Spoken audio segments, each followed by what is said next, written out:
What is up, guys? Welcome to another episode of the Meaning of Podcast. I am Ace. This is RB3. And this is the podcast where we talk about your favorite directors and the deeper meaning within their films.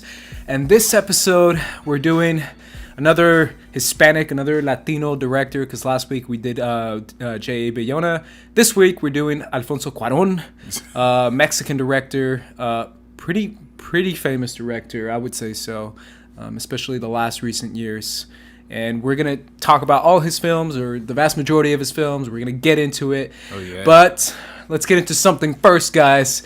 As you can see, there is a rivalry brewing within the Meaning of Podcast. Los Angeles Lakers. Hey, Phoenix Suns. I'm wearing this gear, my hat and my shirt, my Suns shirt, in defiance, in protest of this awful trade that has happened.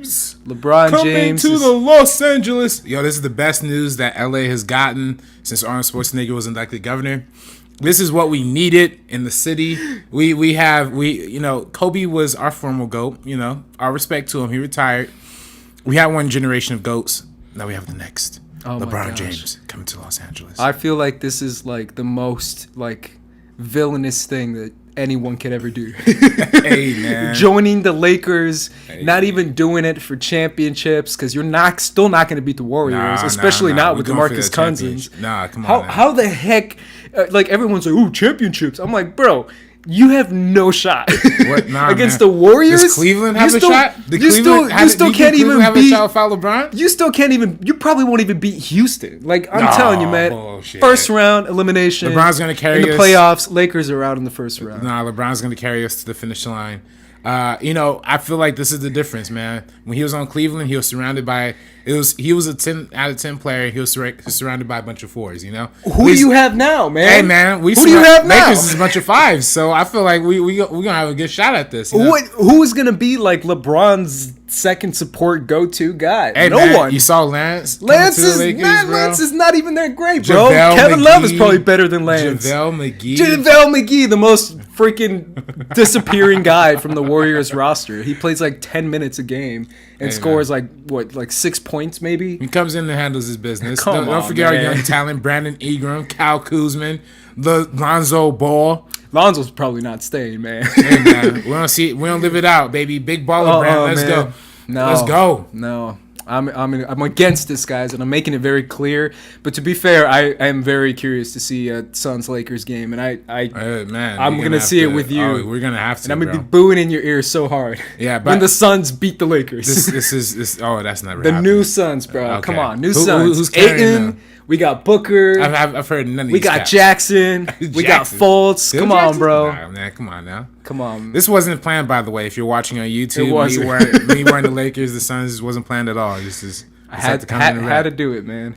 Let's read last week's comments from last week's episode, which did all right. I mean, it's fine. At this point, we're just accepting it, guys. We love our few viewers out there, and if you love us, then leave us a comment on the YouTube channel. We know that you probably watch or listen, on iTunes.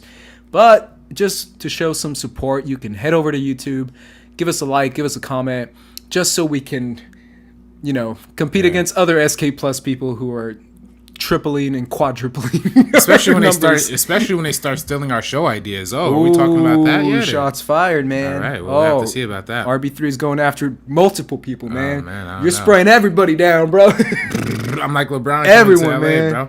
By the way, I can't wait for LeBron to get in that Space Jam 2. Now he's in LA. He's close to Warner Brothers. See, man, this is the stuff that doesn't matter. What should matter is championships. But LeBron is concerned about Space Jam. Man, such a selfish move, LeBron. You just care about your money. 4 years. Being a mogul. Come on, $23 million a year. Wasted the Series says, I'm with RB3 with Fallen Kingdom. Hey. It pushes the franchise forward into something new or even an evolution of the series. We are never going to get the feeling of the original. That is a fact. As soon as we accept that, nothing can recapture that magic. We can move forward into the next stage of the Jurassic Park world universe. Sure. I guess now it's like a silly popcorn, super dumb movie. That's just how I always felt. Yeah, that's how I always felt about it, bro. I know but as like a Jurassic Park fan, it hurts, man. It hurts. I also gotta say I texted you. J.A. Bayona liked our episode on Twitter, which is the biggest thing we've ever gotten before. Hey man, I've been telling y'all, man. And I was like, yes, we got a like from the director we're talking about, and I'm like, don't watch the episode. That's probably the one we fucked up the most out of like all of our episodes. Like, I just trashed Jurassic World. I didn't even think it was that bad. You didn't. Okay, I feel like trashing is different. Yeah, I didn't really trash it. No, you didn't trash it. I just didn't like most of the script, and I said that Bayona wasn't the fault of it. So. Hey, look, I mistook Bryce Dallas Howard and Jessica Chastain the entire episode. So. Oh my gosh, that was pretty bad. That was pretty bad. I was just saying, like, hope you didn't see that one. Neil Varma says, love it. Thanks, man. Yasir Velez says, thumbs down emojis all the way. And it's like, all right. Hey, much love to you. Cool, man. I don't know what you're referring to, but they might be talking about Jurassic World Fallen Kingdom. I think he's talking, I don't know. He could be talking about us. You never know. It's a mystery, guys. This is the mystery of the comment section. Jonathan Peck says, I have a hypothetical question that surrounds monster films. Pacific Rim, Godzilla, Jurassic World, Kong. Why are some of the audiences have issues with films that I just mentioned? They came for monsters, so what's the problem? I can start this one. I can say that for me personally, the problem is, I said it on Twitter. I don't understand the need to already take a monster film, something that you want to see for spectacle, and say, oh, this is a big monster movie. Let's make it stupid AF. Let's make it the dumbest shit ever. Which to me is so limiting to your audience and to a franchise. You can make a big, crazy, blockbuster monster movie and not necessarily make it so dumb to the point that only 7 or 8 year olds are going to enjoy it. You can do both. I don't understand why people think that you got to do it all the way dumb or all the way smart. Why can't you put some crazy monster fights and then make some crazy, interesting sci-fi story to go with it? That's me personally, even though I like Pacific Rim. I like Pacific Rim too. Every other film on there I don't. Wait, is that the new King Kong and the new I did Godzilla? not like the new King. That movie is... Skull Island? Oh, yeah. I hated that movie. And I know everyone loved it, but for me, I was like, gosh, this is so bad. But that's just me, because I don't understand the need to like... Oh, that's crazy. Let's just make it a little stupid, or let's just make silly jokes. And guys going, "Blah." Like, I don't understand that. For me, I feel like you can do both. You can do a crazy monster fight and, an interesting story to back it up too. Yeah, I mean, I think what a lot of these movies have been doing recently, particularly with Skull Island and Pacific Rim, I think they really go back to like those B-movie kind of aesthetics from like the older monster movies, like the 50s, 60s, 70s. They're really adapting that and like modernizing that to a certain way. So like they're holding within their own genre, I feel like. But I mean, I thought Jurassic World Fallen Kingdom like wasn't that dumb, you know what I mean? Like, sure. I thought they had some interesting stuff. You to thought say. The first one was dumb? Yeah, the first one was like Airhead, you know what I mean? Like, yeah, that's what I'm saying. I mean, I feel like that was a different problem in the fact that it wasn't because it was a monster movie. I think it was just because they knew people were gonna watch a Jurassic World. And I mean, that was coming right at the height of like Force Awakens, Creed. Sure. So that was just one in like the cycle of like 5 or 6 like reboots that came out that year. Sure. But by far it was like the dumbest because like they just didn't have like anything to say because they just knew people were going to see it, The trend was helping them. For this one, I feel like they knew that people were going to watch this too, but at least they sprinkled in just some hints of, some interesting sci-fi. Maybe it didn't like pay off for a lot of people, but like I thought it was pretty. Yeah, it's actually very split, and we talked about it last week too. How the movie is very split, more split than I even thought last week. I've been reading more comments, and I'm like, oh, I guess I feel like I'm in the minority. No, you're not but I'm not. No, I'm just split because there's very much 50, a split. 50. One more comment. Straight Edge Vegan Bell. Hey, great name. That's Ace. I am also straight Edge Vegan Bell. Says, I consider not seeing the movie because I really didn't like the last one at all, but I knew it had to be better, and wow, I really liked it a lot better. Actually really enjoyed it, and I will definitely be seeing the next one. There you go. People like that. That's you. Yeah. Let's move on to this week, where we're talking about Alfonso Cuarón. I've also said before that this is our kind of second Hispanic director. Obviously, Bayona's from Spain, Spanish, yeah. And he's Mexican. So it's a little bit different, and the film cinema is very different as far as filmmaking when it comes to Spanish cinema and Mexican cinema. But at the same time, I feel like this is a cool little, thing that we can keep doing. I feel like it's cool that we can keep doing it. Yeah. Support who's next? Latino directors. Yeah. Ignorantu is probably, is that how you pronounce it? Alejandro. Yeah. He always Alejandro Inarritu. For me, dude, honestly, like, and I'm gonna say it right now, like, that to me is like the most. I'm not gonna. It's a name. It's like, where are you gonna say it in Spanish? Their name is in Spanish. Like, for people who are like, oh, I don't get it. Like, I got so many of those comments when I was on the Schmo Show, and I would never understand it. I'm like, you understand that their name it's right. It's not an English name, bro. So that's why I will keep doing that. Well, I apologize in advance for probably referring to him as Alfonso Cuarón. I don't have much. It's fine. I don't like, people shouldn't get mad about that. Yeah. But we're doing this in honor of Mexico's elimination of the World Cup. I'm kidding, guys. I'm kidding. It's sad. It's heartbreaking. We gave it our all. We even dyed our hair. Yeah. Everyone dyed their hair in defiance against Brazil, and we still lost. Neymar, come on, man, get up. Stop crying. Hey, he was get crying up. in that field. I saw it this morning. Did you see it? Yeah. Oh, man, get up, bro. Come on, man. Hey, but I thought it was funny. I thought it was hilarious.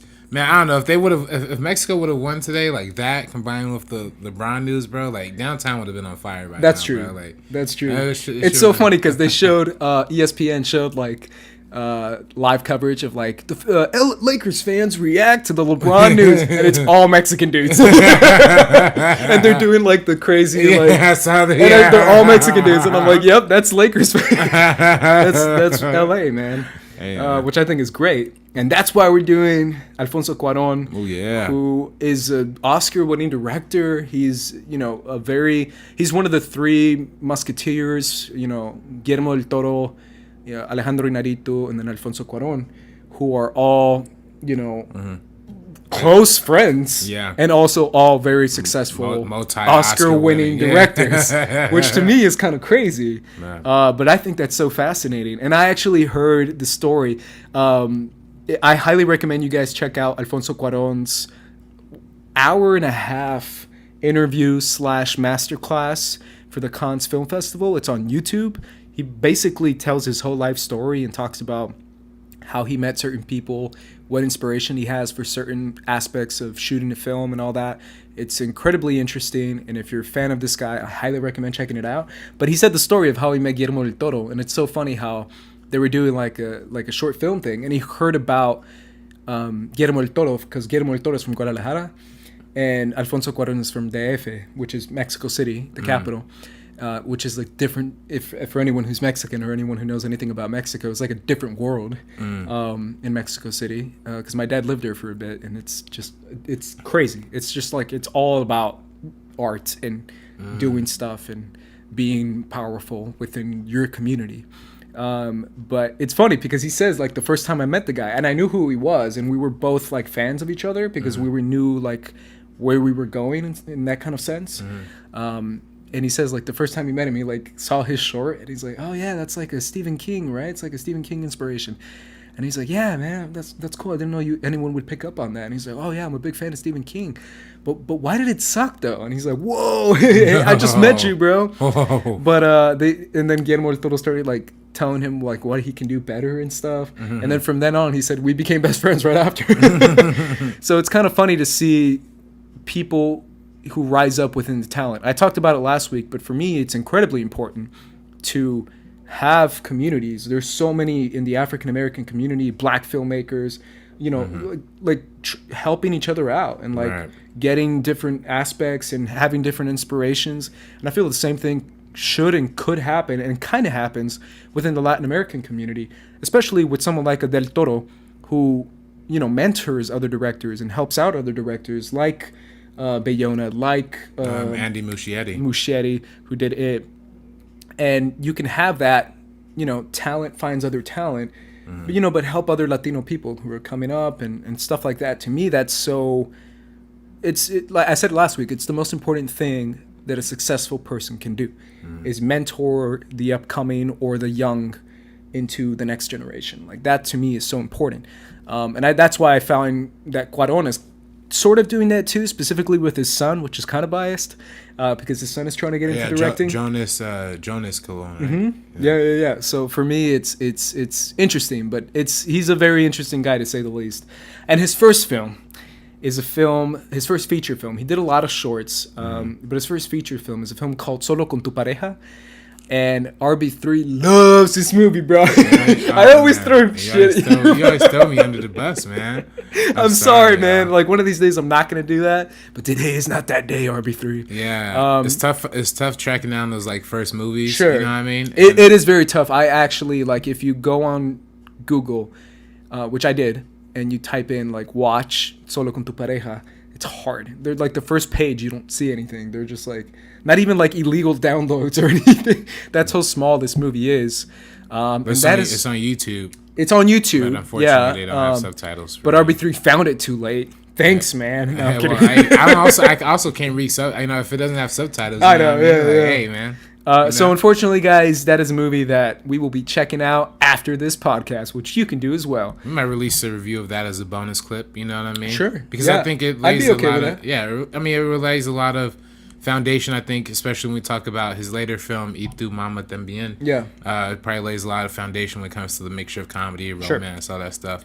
So sure. And it's a Spanish speaking film, which I feel like that's crucial. Because I feel like there has to be certain distinctions, and we'll talk about them, but when you do a film in your language and your native tongue versus a film that's, an American film. Speaking of that, tell me about the next film he did, which is A Little Princess. A Little Princess, yes. This is a 1995 remake of the Shirley Temple classic, The Little Princess, that came out in 1939. And this movie is about this young girl, who grew up with a military father who traveled to a lot of different countries and land. They're British, but this takes place in the early teens, so they're obviously like World War I's happening. So her father is shipped off to to battle, while she is left back in I think she's dropped off in New York to like do schooling, to be in school, being like one of those boarding school type of situations, again like 1914 or whatever. Long story short, her father dies in battle, and she's just kind of left on her own to her own wits. And it's really a story of like taking your imagination and like and using that to like fully realize like who oneself is, you know what I mean? Sure. Because a lot of times in the the movie kind of starts with this story of the Rama and like very traditional Indian traditional Indian / Hindu tales, and how that influences her perspective and broader look at life. Because even you look at this film and you look at the kids that are surrounding her, they're all very rich, all very privileged, but then they're all being served by like these little black girl, or like this one little black girl in particular. And she being from India, she's more exposed to like a more diverse type of people, and she wonders why this little girl's being treated differently than like the rest of the girls and stuff like that. So it's all very fascinating. It's much more about a movie about life, about perspective and all that kind of stuff. So and it's, like I said, it's an update. It's a remake of the 1939 movie from Shirley Temple, which obviously does have a lot of those more offensive elements, but doesn't address them in any kind of way. You know what I mean? Like the side characters and all that kind of stuff just it's not a factor. Whereas this movie kind of highlights the power and like diversity and all that kind of stuff too. So yeah, I appreciate it. I feel like that's a running theme in kind of all of his movies, most of his movies. Mm-hmm. When it comes to culture and background, and where you come from, and different societies working together or not working together. Mm-hmm. How do you feel like it compares to the original? Because you mentioned it a little bit, how the side characters aren't really part of it, but do you feel like... Yeah, I mean, a lot of those. I mean, I remember watching a lot of Shirley Temple stuff when I was young because my great grandma just like loved that stuff. And if, it's not really like much of a story, I guess, in the original kind of tell, but and this movie, you know, the original movie is called The Little Princess because it focuses on like this little girl, you know, Shirley Temple or whatever. But this movie is called A Little Princess because it encourages everybody can be their own, you know, like there's a quote early on in the film where they ask like can anybody be a prince? Can anybody be a princess? And yeah, or something along that line. But essentially, the whole theme of the movie is that anybody could be every woman is a princess in and of herself. You know what I mean? So it's a dope kind of inspirational kind of, and it's a very much a kids movie too. Sure. Very much G-rated, like kids. You know, it's not much, you know, like being, you know, but it's also a representation of like how kids develop and mature based on where they're from and how they see the world. Did you see the Mr. Rogers documentary? I have not yet. No. Oh, damn, dude! I saw that over the weekend. Yeah. I wanted to say something about it too, but yeah, I mean, the whole film is about, you know, a child, you know, how a child perceives content, basically, Right, media. right. News, whatever it is that's being said on the television. So it's very interesting in that aspect. But it's funny how that becomes a part of it because you learn certain things as children, right? So that's always a part of growing up, is what you're taking in, what you're consuming, or who you're around is how you develop certain stigmas and certain, you know, aspects or perspectives in society. Right. Which is a conversation that I had with a friend of mine after the movie, because that's incredibly important, because there's so many people who grow up with their same community, same faces, and they never see other cultures, and that's why they associate so many negativity towards those cultures, is because you've never met this person, or you've Right. never met this kind of person, whether it's different race or different religion, and or you know whatever it may be. I feel like that's incredibly important because that guides it changes your perception of that individual very much. And I'm going on a tangent. I'm sorry, guys. No, I mean, no, that makes a lot of sense, and especially I think that applies to a movie like this because you know, after losing, you know, her father, who was the only like living family member she had, she's basically on her own. She's like isolated throughout this entire thing, and you know, she relies on the people around her, you know, because obviously the teachers are mean and all that kind of stuff. So she relies on making friends with the other little girls around her to kind of, you know, prop herself up and have somebody, you know, share with, you know what I mean? So, and I think that's something that even carries on into, you know, when Cuarón did the Harry Potter films, and I think that's all. The Harry Potter Prisoner of Azkaban is also very much a movie about isolation, particularly surrounded by a bunch of school people that you live with all the time, you know, so just fascinating how they approach that. I'm curious to see. First of all, does the film hold up? Do you feel? This one? Yeah, 95 came out. I mean, like, it's beautiful to look at. I mean, when you know, the early parts in India is very clear that's shot like a soundstage. Sure. You know, so that's not looking, you know, the best. But I mean, if for a kids movie, I mean, a lot of kids movies is kind of, you know, age how they age. But this was nominated for 2 Oscars for Best Cinematography and Best Art Direction. So it wasn't, you know, not, but on the technical side, I think, you know, it still stands up and everything too. And I think, you know, what it has to say stands up as well. So, I'm gonna say something that I'm not sure of, but I'm gonna look through the cast, and I believe the reason why is that Emanuel Lubezki is the DP for every Cuarón film, and I believe he did this one as well.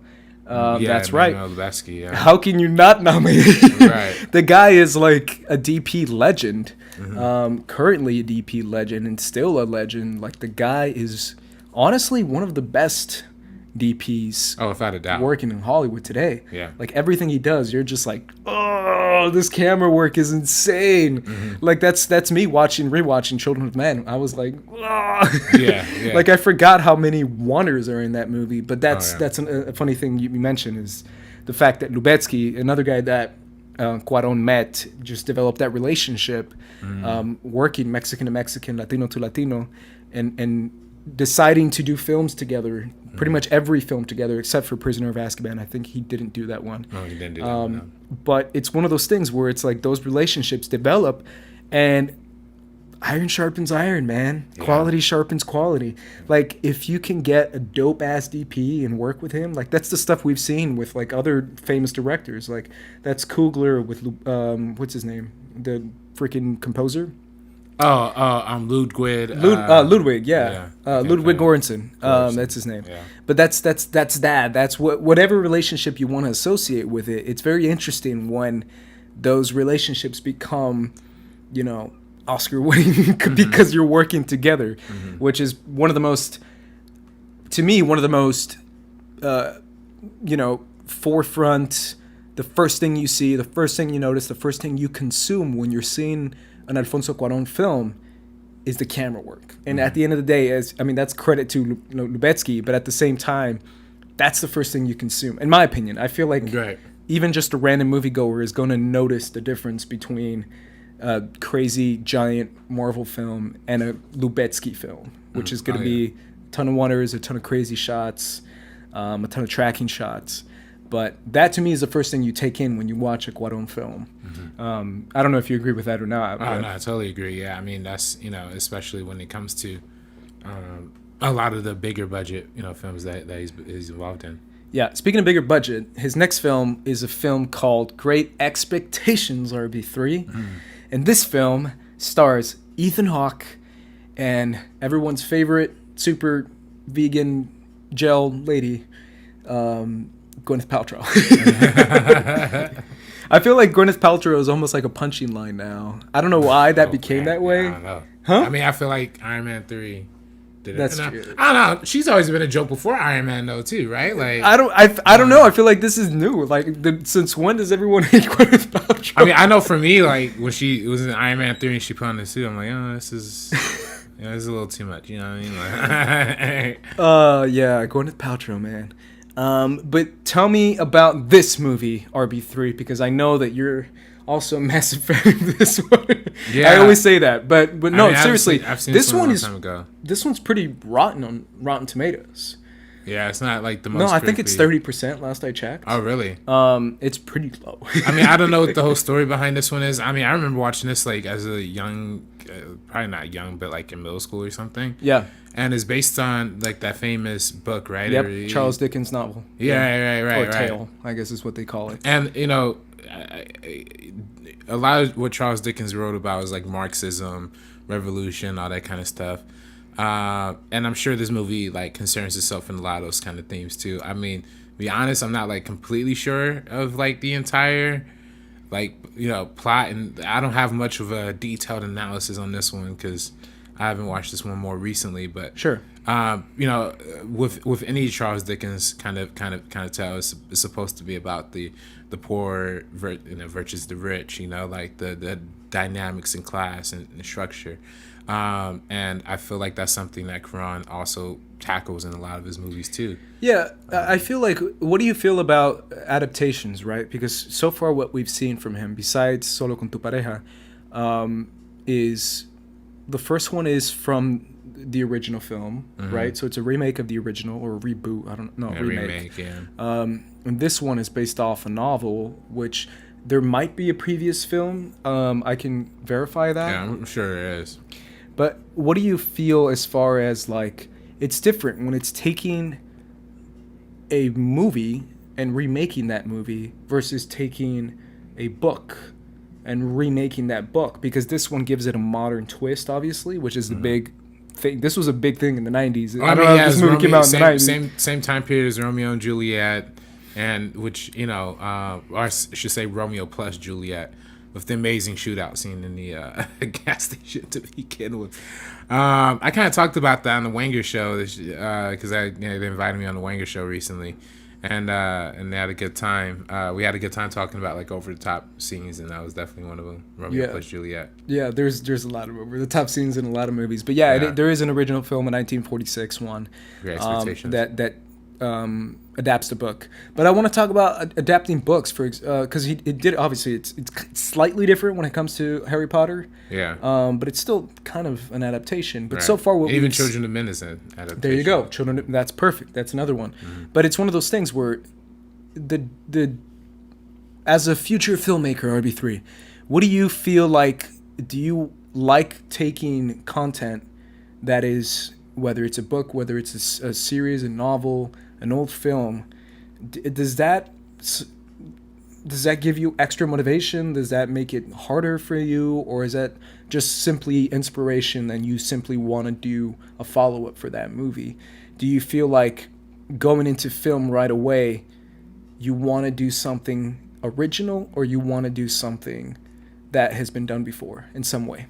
Right. I mean, it really all depends. I mean, for I think someone like Cuarón, he very much prides himself on being able to adapt from the page to the screen in a much more cinematic way than I think a lot of people would, right? Like for him, a lot of, the way a lot of his movies present exposition and all that kind of stuff doesn't come in like the traditional, like somebody explaining something to somebody else. It's usually like just showing it, right? It's usually more visual. And I think, just like J. Kelly Rowling uses the Harry Potter books to as the form and the medium of the books to tell that story. Cuarón uses the film, the language of film and filmmaking techniques and visualizations to make it cinematic and inherently, that's why there's a lot of one takes. That's why there's a lot of handheld camera movement.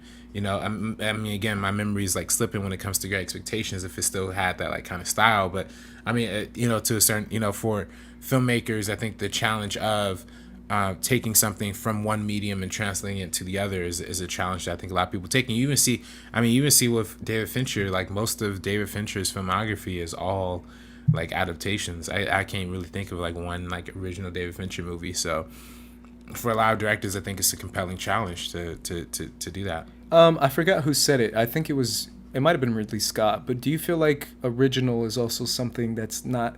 It's in quotes. Original? Yeah. I've always felt that way, and I think because Baby Driver is an original movie. Yeah, and I said that. Didn't I say on the Schmoes No Show? I think you did. That's why I'm saying it right now. Yeah, right. Exactly. Like Baby Driver is a totally original movie. It is, but it's probably one of the most unoriginal movies you're probably ever gonna watch because even though it's not based on a book or based on one particular thing, it's based on a lot of things that took from a lot of other things. So, but you don't feel like it's still original, but it's very much like a love letter towards that. Like people say love letter, homage, whatever you want to call it. But I mean, at the end of the day, I mean, there's still plenty of material from the past that you could point to directly that inspired and influenced this. Whereas I feel like there's the movie adaptation for you were talking about adaptations. The movie adaptation that is written by Charlie Kaufman, starring Nicolas Cage, and Meryl Streep. That movie is an adaptation of like this flower book, but is bar none probably the top 3 most original movies ever made. You know what I mean? Like because it takes the form of the book and literally turns it inside out, upside down, and makes it a completely new thing. So I appreciate, so for me it's like, original, non-original, it's not really a factor. I feel like, nor should it be, I think, for a lot of people. I mean, I think when it comes to like separating them in the Oscars, that makes sense. But like even then, it's like, again, what's original is subjective, to say the least. As compared to an official adaptation of something. So, do you feel like studios and producers and people that you're pitching movies to? I mean, nowadays, original is almost like a bad word. Because they want to do, it's all about IPs. It's all about IPs now, man. Yeah. Like if you don't have IPs, versus like a film purist or a film school nerd like you, or someone like me who enjoys film, appreciates original films. Right. Do you feel like there is necessarily like, I don't want to say a fight or a battle or a tug of war that's going on between original films and IP films? Because I don't even call them like adaptations, because they're just IP kind of thing. It's like, what's that toy? Well, it's a toy that we made up in 1979. Movie. Right. It's like, why? That's what it's become. It's just a toy. Yeah. But do you feel like there's necessarily like a something whereas in the future, the Oscars are very much going to struggle to find Best Original Screenplay nominations? Well, I don't know. I mean, I don't think so necessarily, because when they count the original screenplay category, they count if it's a biopic or something. So then even if for example, I think Lincoln was nominated for Best Adapted, or is it Best Original, Best Adapted? I'm not sure, but I guess that's a bad example. But if it's a biopic, it could be... or like The Darkest Hour, for example, that was nominated for Best Original Screenplay, I think. Okay. But then like at the same time, it was the story itself was based on 2 or 3 or 4 different books or accounts. But that's what I was going to say. Thing, isn't that still an adaptation? I mean, I think so. If it's a biography or an autobiography of someone, and you're reading those books and you're adapting those books. Yeah, I mean, I think so. But I mean, there's been tons of biopics over the years that have been nominated for original screenplay and just the one I remember the most, I mean, obviously because it's most recent, that there was like a little dispute of, was the Ruth Negga film and Joel Edgerton. Oh, Loving. Yeah. Where it was like, it's kind of original, but not really, because it's based on an article, I think is what it was. Yeah, well, the article gave it like the publicity, like that. The article, I think it was the Times article, like put that out to the world. Sure. So is it based on that? But it's also based on this person's life. Yeah, so, I was gonna say it's still a biography. So I don't know where you quantify that, but that's always gonna be a problem when you divide this whole thing of original versus adapted. I feel like so. Yeah, I feel like quality should trump anything else. Bad word that I just said, but still, I feel like quality will at the end rise to the top. Hopefully, sometimes it doesn't though. I feel like there's, I'm reading a lot because that's what I do now. Reading, all right. Mainly articles and stuff, but it's one of those things where I love seeing conversation go certain ways, and I feel like when it comes to the relationship between critics and film, it's getting even more contentious. But it's getting even more almost powerful as well. Where if I'm a critic and I say I saw a movie 3 months before, and I tell whatever my audience is, whether it's a big outlet or a small outlet or a YouTube channel, I can almost cut a movie down by like 20% or something by saying it sucked. And it's like all of a sudden people who listen to that person can start to cut it down. Right. And already assume that mindset going in, so they will think it sucks. I can't tell you how many times that's happened where it's like, oh, the movie's so bad on Rotten Tomatoes, it's going to suck. And then you go in wanting to hate it versus, having your own opinion. A lot of people do that. Especially general movie-going audiences. But I feel like there's, obviously there's politics with everything, and there's nuance with certain things, which Rotten Tomatoes doesn't give you. It doesn't give you any of that nuance or rankings or scores. It just simply gives you... Metacritic, people, go to Metacritic. It gives you a number. But I feel like when it comes to quality of films, especially when it comes to film festivals, at the end of the day, I can give you a movie that a lot of people liked, but if certain outlets choose to qualify and raise up another film that might not have been as well liked as every other film, then that's going to raise up. I feel like that's the way it goes. Like if I say, I like this movie, and that's the Oscar problem as well, because of whatever it has to say versus the quality of this film, you're probably going to go down. Yeah. Like that's kind of what happened with A Monster Calls that we talked about last week.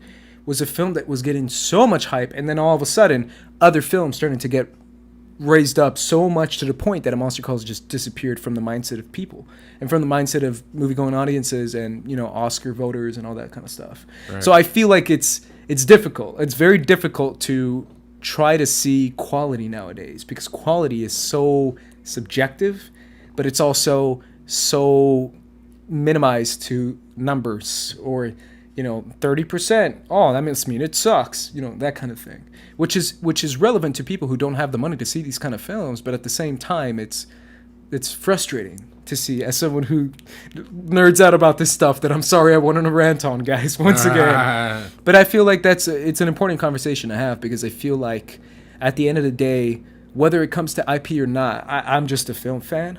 And I don't care if it's like original or not original, even though I appreciate it. I just feel like quality's quality, man. And that's why Cuarón does a lot of adaptations. You're right. And now that you mentioned Children of Men, I was like, oh, that's another one.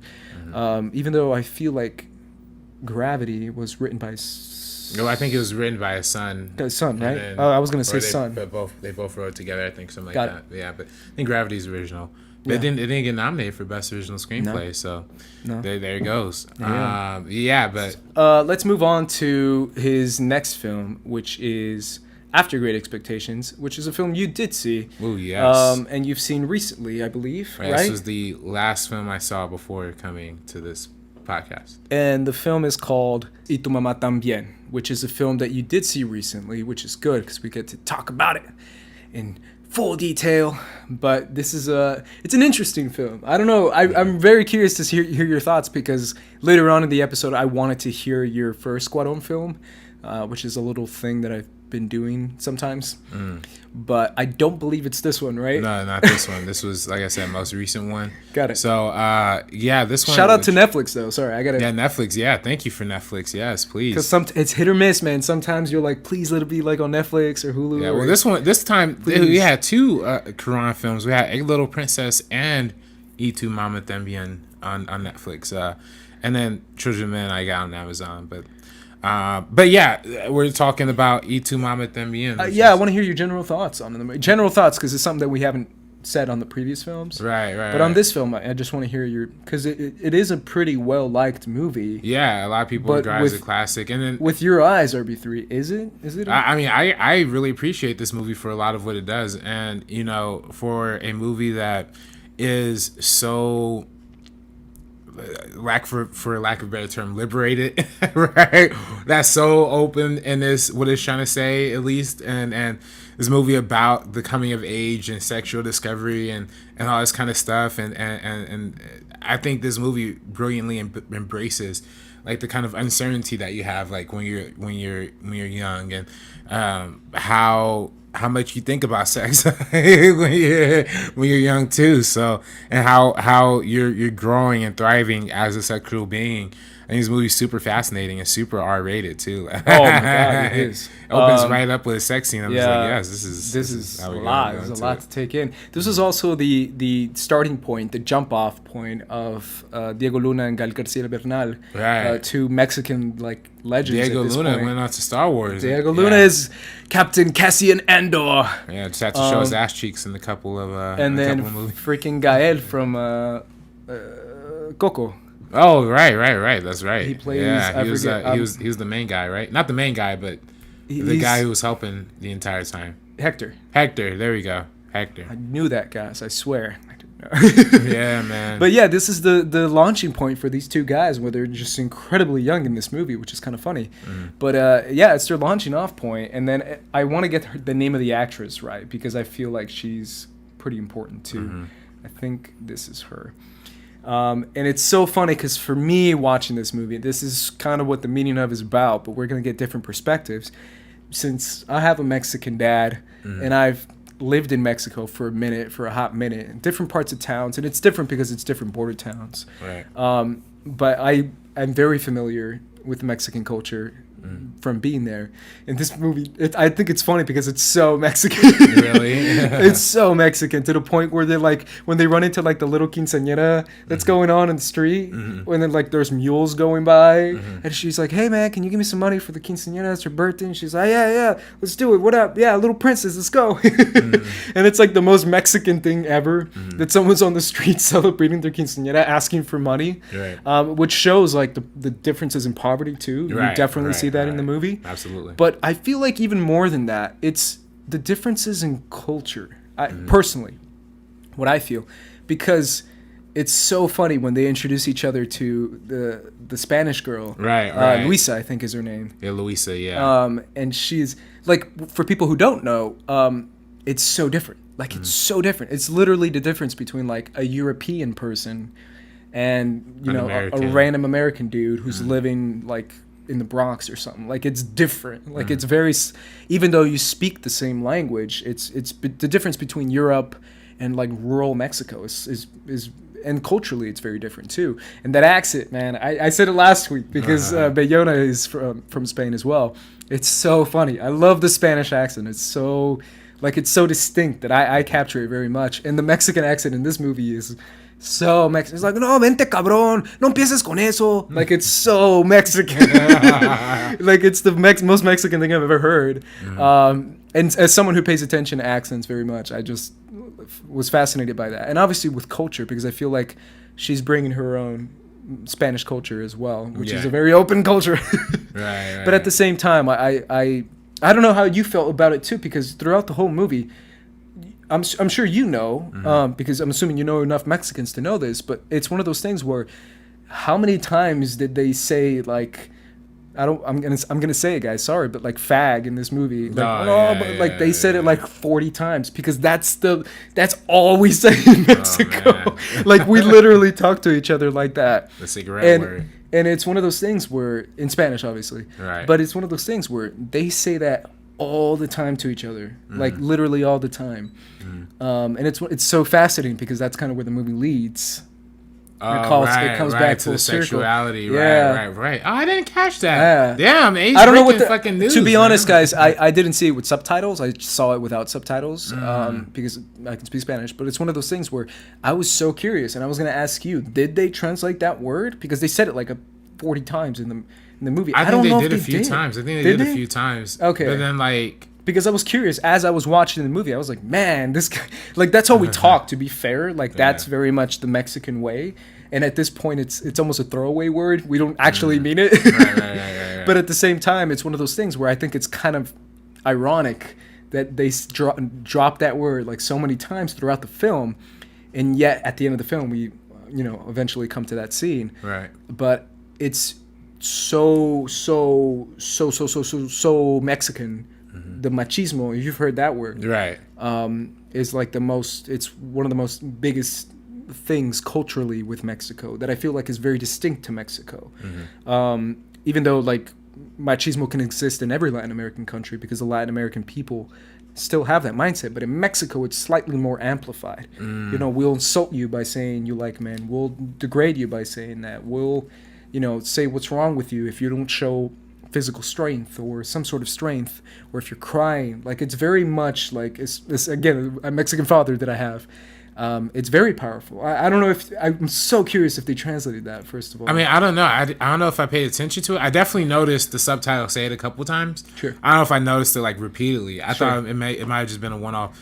But I mean, like, yeah, I don't think I picked up on that. But that's interesting because this movie is a lot about how men are supposed to behave like men in this, and then how it's all kind of subverted when Lucia is kind of the one who's like bitching them around and giving them directions and that scene where she names the rules of what they're gonna do. Yeah. The 10 rules. I was like, man, these guys are just quiet. Yeah. So just funny, and then I mean, overall, the way that they build the relationship between these three almost feels like a familial kind of situation, but also feels a lot more like a journey that each of these characters are going on their own, right? Like how Lucia is a wife whose husband keeps cheating on her, so she just goes out and has this like sexual experience and adventure herself.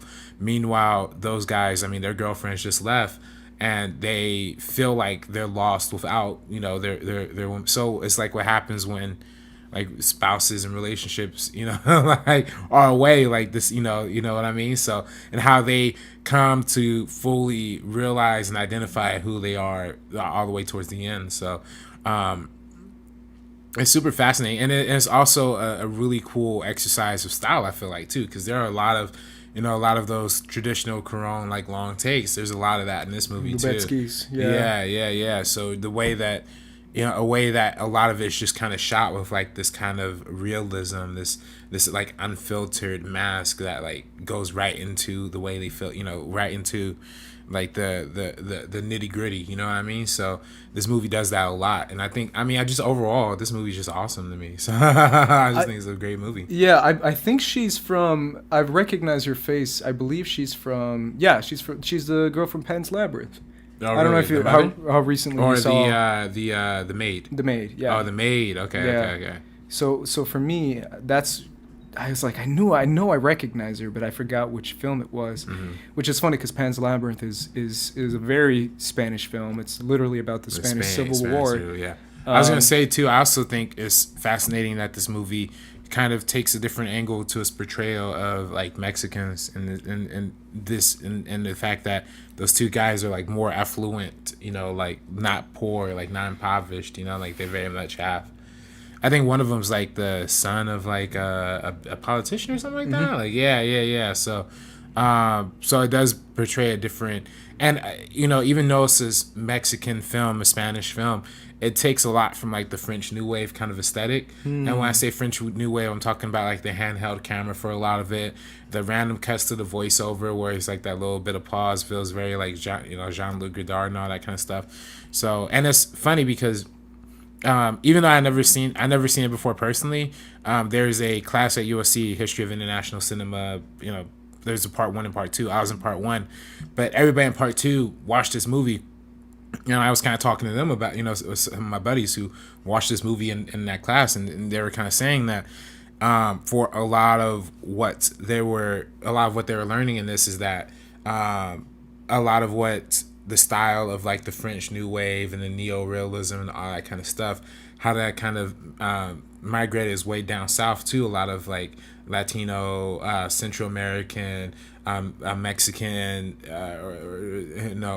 type of storytellers and filmmakers, how I kind of seep through that way. And I mean, this is a prime example of that too, I think. So yeah, it's very distinct. Like Mexican cinema, I personally feel now it is you don't hear much about it. Personally, I feel that way just because, I have that background. Right. But it's one of those things where I feel like it's very much true. I mean, by Mexican cinema, I mean from Mexico, in Spanish, made in Mexico kind of cinema, versus Latin American directors. There's plenty of those.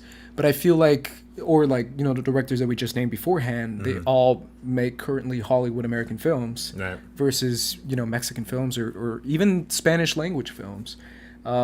Most Spanish language films that we see come from Spain, versus Mexico, which is very different, like I said before. But it's almost like once again, I'm sure I'm going to get a lot of comments that say that's not true, but I feel like not a lot of people are aware of it. And I'm obviously, this is my big motif by being here in LA, is I'm very passionate about seeing, directors come full front. Later on in this year, and I guess I'll mention it here, we're going to get a film called Blind Spotting. I don't know if you've heard of it. I haven't. No. It premiered at Sundance, and it's by Daveed Diggs and another guy from Hamilton, I believe it is. Okay. And it's Oakland film set in Oakland, about the relationship between two best friends who are one white, one black in Oakland, and the difference between those two. But what people aren't, like, I literally looked at a tweet the other day that someone was talking about this movie, and they said, Blind Spotting done by African American Oakland homie and this white homie from Oakland as well, or something like that. Created by them, done by them, written by them, all him. And I was like, that's not true. This is a Mexican director who's doing this movie. And that's another thing that I feel like it's lost, to the point of like, they're literally not, his name is Carlos Lopez Estrada, and I actually don't know him personally, but I know him through work, because he collaborated with us on a few projects at work. I personally wasn't there, but still, I think it's cool. And it's one of those things where I recognize his name over everyone else, but I feel like that's kind of a throwaway. Like it's a Mexican American director. Whatever. Let's talk about this dude.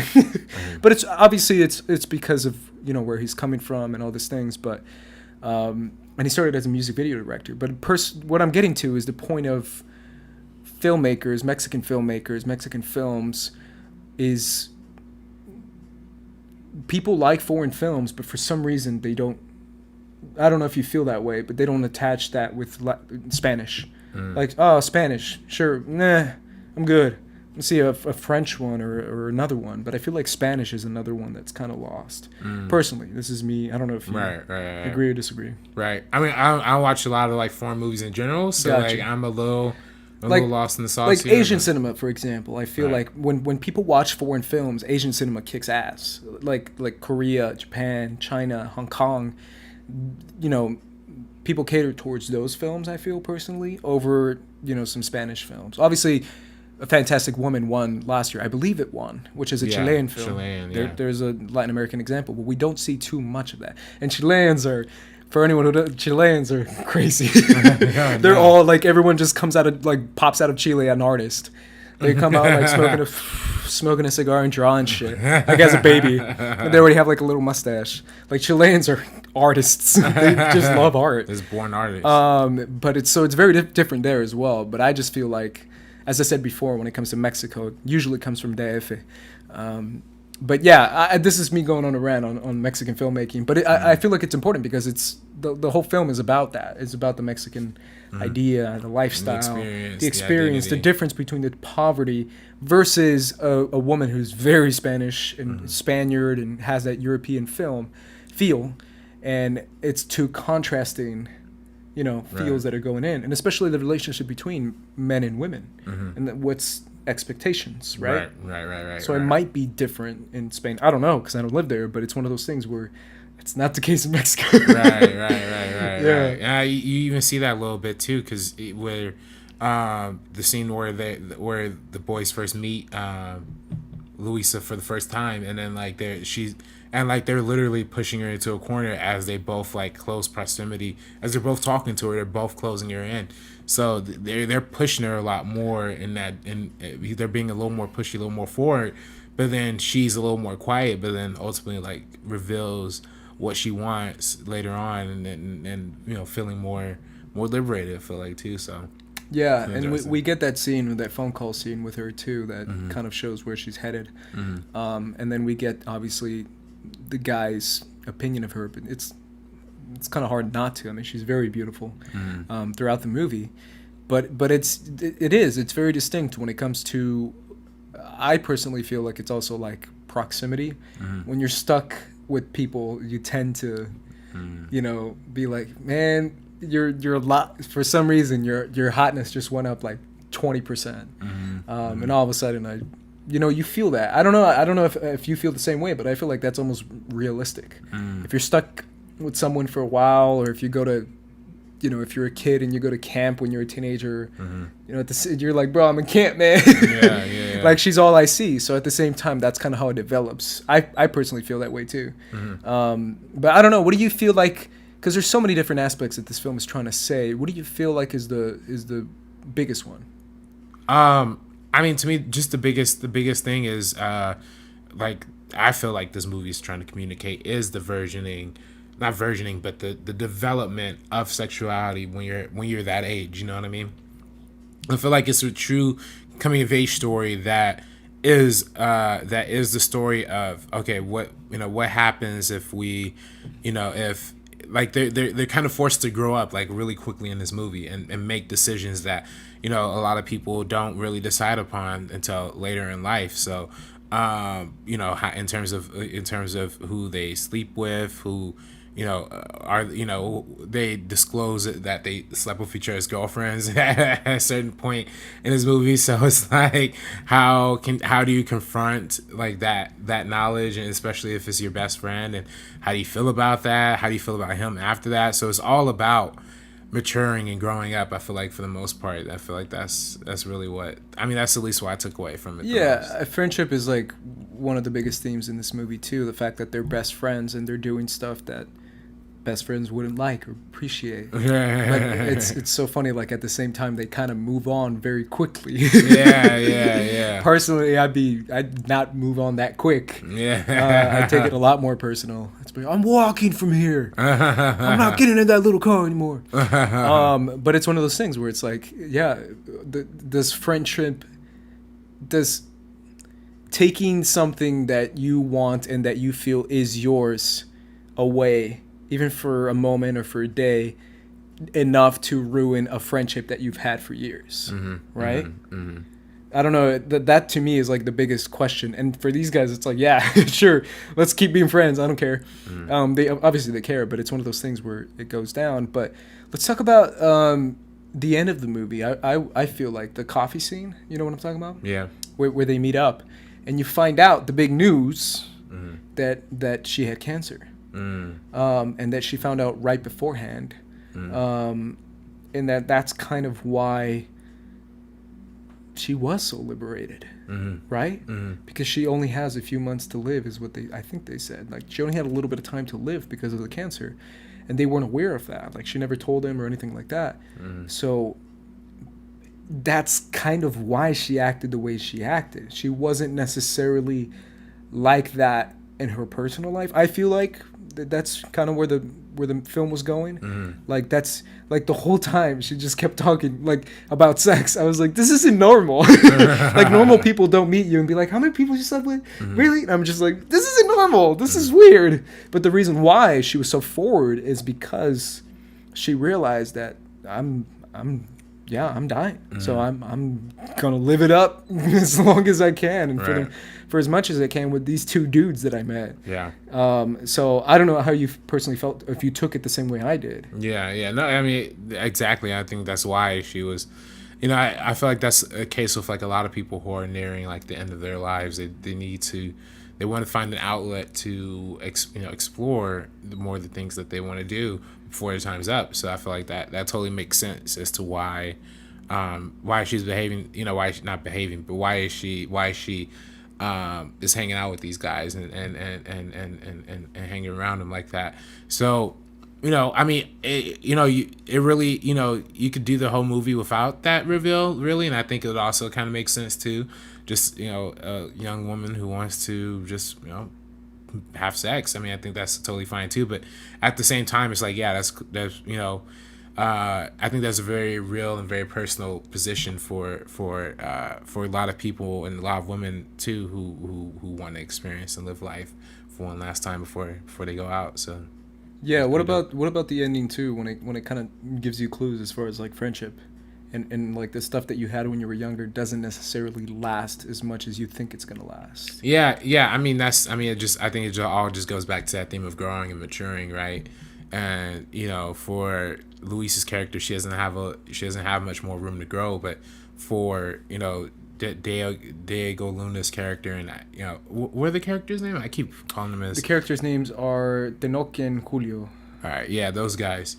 When they as they grow and as they mature, they come to realize some of life's like harsher lessons throughout. So I think that's also the key, like the true foundation of where this movie lives at. So I think too it's kind of funny just looking back at it too, how like teasing is such a big thing within the Mexican culture. Like how many times, like even when he meets up with his cousin too and they start talking, the first thing he does is like, it's like, oh, I haven't seen you in years, and then he immediately starts teasing him. I'm like, bro, you haven't seen him in years. It's the first thing you're gonna say to him. But it's one of those things where teasing is like the big thing, especially when it comes to like he says he wants to be a writer is the thing he says, right? And he starts teasing him about it.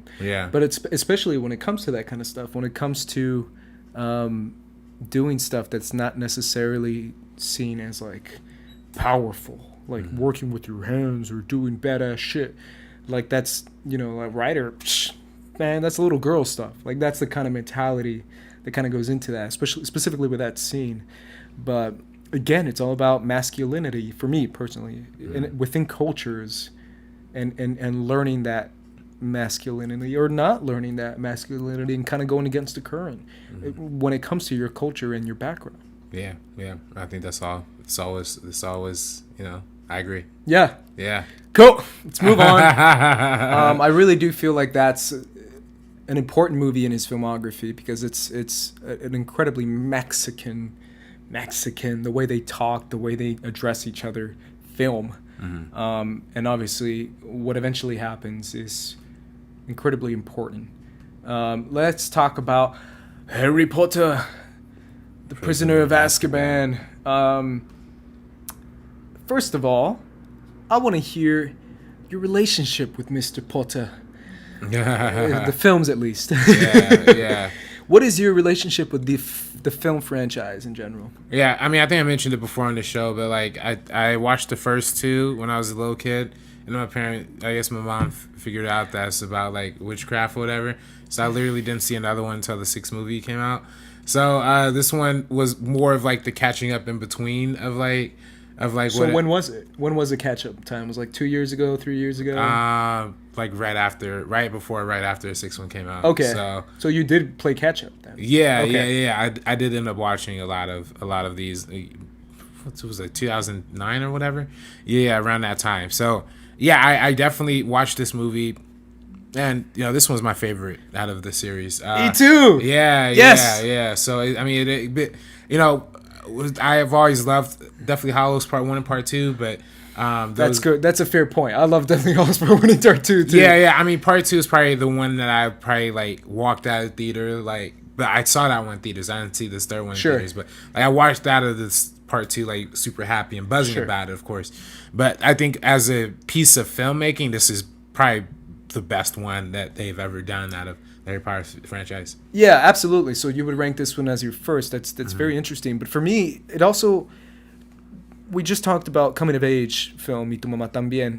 Harry Potter is also very much about coming of age, right? Yeah. Because it's they start out as literal children, not like you, because you're a child. I'm 21. But these now, are literally children. I'm 21. So it's always about transitional periods within your lifetime, as you're living in this ridiculous, crazy world of magic and learning about magic and all this stuff. But it's Prisoner of Azkaban for me is very much one of the most coming of age ones, because they're not quite little kids, but at the same time they're not quite like full blown, super horny teenagers, or like teenagers. Yeah, teenagers. Yeah, they're kind of in that weird like in between stage. Era. Yeah, I mean, I don't know how old they are in this movie. I'm assuming like 13, 14 or something, 13, 14, 12, something like that. Yeah, I don't know. But it's one of those things where this one to me shows the age, the most transition between the age groups, because then obviously the other ones we see is, remind me, because I didn't have time to rewatch this one because I was going to. Is this the one? Which is the prom one? The super. Oh man. That's the one after this, right? I think so. Yeah. Yeah, I'm not super knowledgeable with. I mean, I remember a lot of the moments in this movie. So like, I definitely think this movie definitely deals with. This is the first introduction to Gary Oldman's character. That's right, Sirius Black. Sirius Black, who is this mysterious figure that enters his way back into Harry Potter's life.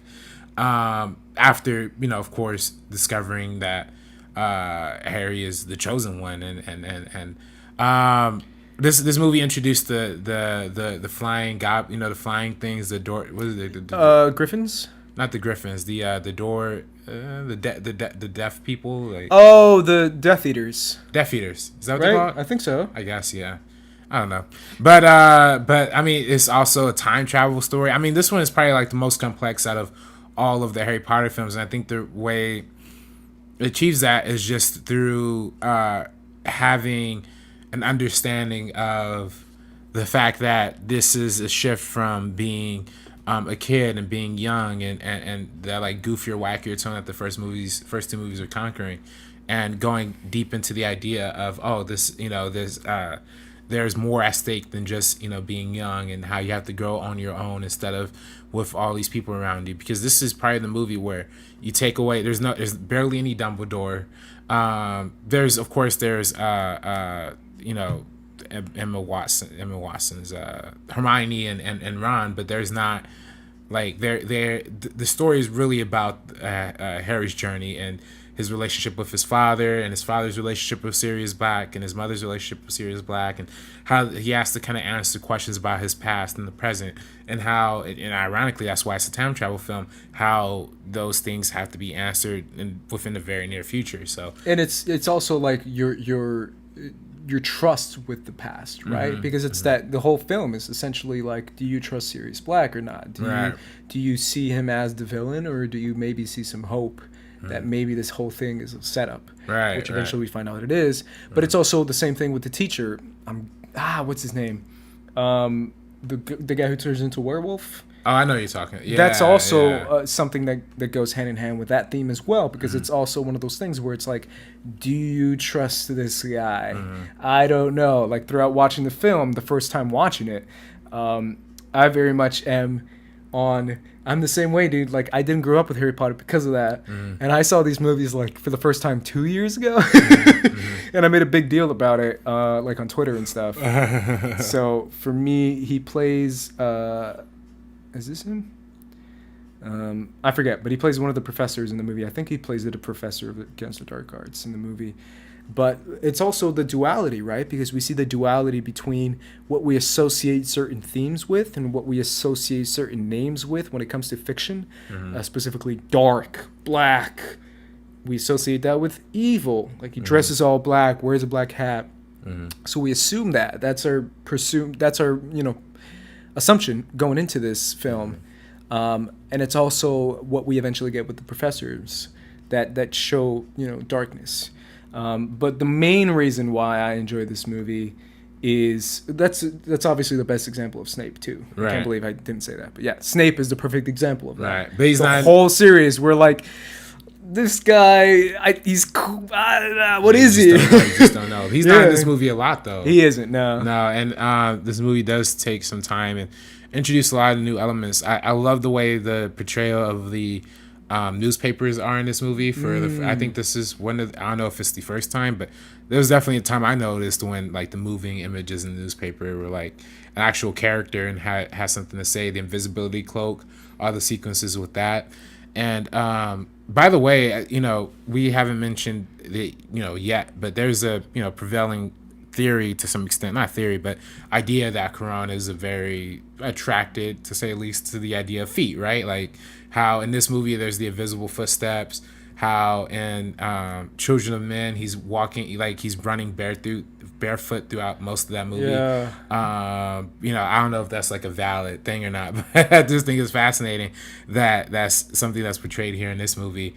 But I don't know if that's like just a weird tangent, but in particular with this movie though, I think it's fascinating how he uses the art of illusion and the magic to kind of almost like a self-reflexive thing about filmmaking too. Like, how the invisibility cloak is kind of our audience perspective, our window into being like the fly on the wall, the same way Harry is in a lot of those scenes. There are just other elements, how the usage of mirrors and reflections are kind of like the reigning motif throughout this movie. Like they have a couple times in this movie where like the camera pushes into a mirror, but then like it stays like back or whatever. So this is another reflection of the another indication of the central theme of reflection and introspectiveness and looking into yourself for the answers, which ultimately becomes the big thing at the end where Harry does end up summoning the spell in and of himself to say, doing the spell that he sees in the future. He ends up performing that spell himself because he needs to save was that Sirius he was trying to save towards the end? Yeah. So all that stuff just wonderfully plays into this overall arching idea of how isolation can prompt change and provoke change, and how isolation requires you to look within yourself and take an introspective look before you could have the answers to a lot of this stuff. So yeah, I feel like the biggest thing too is one of the things that makes or breaks this film for most people is time travel. Yeah. That's one of the biggest themes in the movie, specifically towards the end though. I don't feel like it overtakes the entire movie. Just the end, yeah. Yeah, because it's one of those films where it's not necessarily a time travel movie, but it has time travel elements towards the end of the film, but obviously it always comes back full circle. However, I love time travel, and most people that I talk to don't like time travel. It was Harry saving himself. It was Harry like saving himself, and that's right, going back into the past and then seeing himself like not and seeing himself having to defending himself against I guess it was the Death Eaters, and then he summons the like magic whatever. I think it was like a deer or something like that. I think it's stag. Stag? What's a stag? I don't know what that means. Oh, is that like a horse or? I don't know. Oh, we're gonna get so much credit from Harry Potter fans. I've seen the movie, guys. That's about as far as my knowledge goes. Right. I don't know. There was a point where I knew quite a bit after seeing the movies. That's kind of it. We should have had Copster on this one. He's like the biggest Harry Potter fan. Oh, okay. Or Emma. Oh no, yeah, Copster, Emma, yeah. Apparently. How can I be so stupid? I freaking have a wand. Oh, yeah, I have a wand too. I have a wand too. I didn't bring it. No, that's from Universal? That's from Copster. Oh, really? Copster gave that to you? Yeah. Oh, shit. Yeah, he bought me a wand, and he's like, hey, man. And I was like, oh, man, I'll pay you back. And he's like, oh, happy birthday for your birthday that I missed. So, yeah, shout out to Copster for sharing his love of Harry Potter to me. Yeah. That's right. I totally forgot that because he met Luna Lovegood and all that, and he went with Finstock. Yeah. And he I think he read the audiobooks for all of the books. So like he just a super Harry Potter. That's crazy. Yeah. I totally forgot about that. Emma Fyfe is one. Yeah, too. I know Emma is. Yeah. And, John. I don't know if Roka's like a fan, but he worked there. So yeah. Emma still works there, which is cool. Yeah. Yeah, for sure. And that's not me. Right. I grew up with Star Wars, and Star Wars is like my fandom. Oh, you're telling me you went into the Schmodown Inner Geekdom League and you landed on the Harry Potter category, Ace? How many of those out of the 4 or 5 questions? They're gonna ask you 5 questions. How many of those 5? I've seen most of the Inner Geekdom stuff, and I've gotten every Harry Potter question. Really? Oh no. I'm just saying, guys. You know which one trips me up like every time? Star Trek. You know which 2 trip me up like every time? Because Star Trek is definitely one of them. Lord of the Rings. Lord of the Rings. Yeah, man. that shit's Oh nuts. my god! I think that's the. I don't. I remember because the first time I did a Schmodown, the very first time, was me, Copster, and Cody versus Dan Murrell and Mark Riley. I remember that. Yeah. Are you serious? Like the first time we heard that, we were like, "What?" Even if you put 10 on those 2, it wouldn't be enough. And it's like now looking back at it, you're like, Jesus, that's a massacre. Literally the 2 best players of all Schmodown history against us 3. Didn't you? Wasn't that the one where you did was like the fly versus the thing? but besides that, check this out. The reason why I was watching the Harry Potter films was because it was literally during that timeline. So I currently finished the Harry Potter films or was watching them while we did that first Schmodown. And the only reason why I watched them was because of that, because I knew we were doing the Schmodown with Copster and Cody.